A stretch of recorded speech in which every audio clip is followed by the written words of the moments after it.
اسلام کی تعلیمات نے نہ صرف انسانوں کو برابری کا درجہ دیا بلکہ مذہبی، معاشی اور سماجی انصاف کا ایک ایسا ماڈل پیش کیا جسے اپنا کر دنیا میں امن و سلامتی قائم ہو سکتی ہے۔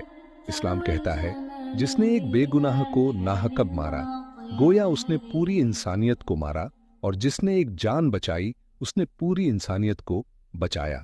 ایسے اصول انسان کو انسان سے جوڑتے ہیں، نفرتیں مٹاتے ہیں اور محبت پھیلاتے ہیں۔ اسلام کا پیغام ہے رحم، انصاف، برابری اور امن۔ اسلام نے مظلوموں کو حوصلہ دیا، غریبوں کو سہارا دیا اور انصاف کا انقلاب لا کر دنیا کو بدلا۔ اسلام نے یہ بھی سکھایا کہ دنیا کی دولت، رتبہ، خاندان یا رنگ سے کسی انسان کی بڑائی طے نہیں ہوتی۔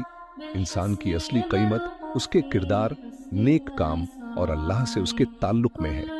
جو شخص غریب ہے مگر سچا ہے، محنتی ہے، دوسروں کا بھلا چاہتا ہے، اسلام میں وہ بہت بڑا انسان ہے۔ حضور صلی اللہ علیہ وسلم نے خود اپنے اعمال سے دکھایا کہ کسی سے برا سلوک نہیں کرنا چاہیے، چاہے وہ غیر مذہب کا ہو یا غریب ہو۔ ایک بار ایک بوڑھی عورت روزانہ آپ پر کوڑا پھینکتی تھی، لیکن ایک دن جب وہ نہ آئی تو آپ خود پوچھنے گئے کہ بیمار تو نہیں ہے۔ اس سلوک نے اس عورت کا دل پلٹ دیا۔ ایسا تھا اسلام کا کردار۔ اسلامی حکومتوں میں بھی امن اور انصاف کی مثالیں ملتی ہیں۔ خلیفہ حضرت عمر رضی اللہ عنہ راتوں کو بھیس بدل کر شہر کا دورہ کرتے تھے تاکہ جان سکیں کہ کہیں کوئی بھوکا تو نہیں سو رہا۔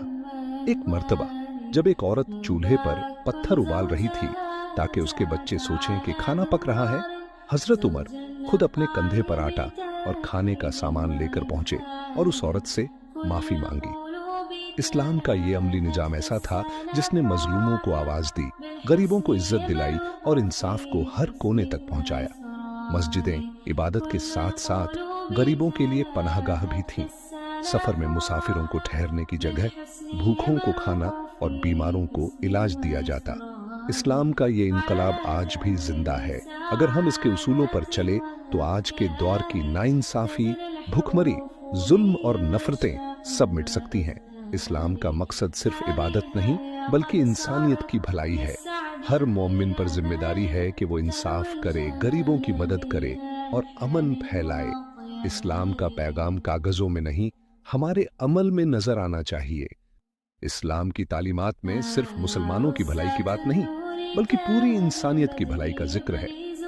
اللہ رب العالمین ہے، صرف مسلمانوں کا نہیں بلکہ ساری کائنات کا رب ہے۔